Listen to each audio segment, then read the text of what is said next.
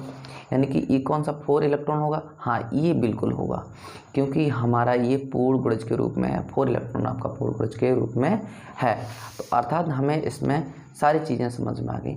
अगर आपके लिए इसमें कोई भी टॉपिक समझ में नहीं आया तो आप कमेंट कर सकते हैं, और साथ ही साथ हमारे इस YouTube चैनल के लिए सब्सक्राइब भी कर सकते हैं। अगर आपके लिए ये नॉलेज हेल्पफुल लगती है और आपने कुछ सीखा है तो आप इसके लिए सब्सक्राइब कर सकते हैं, लाइक भी कर सकते हैं, कमेंट भी कर सकते हैं। अगर आपको किसी भी इंक्वायरी को करना है तो आप कर सकते हैं, ठीक है। तो चलिए मिलते हैं हम अगली वीडियो में, तब तक के लिए टाटा बाय बाय। और देखते हैं।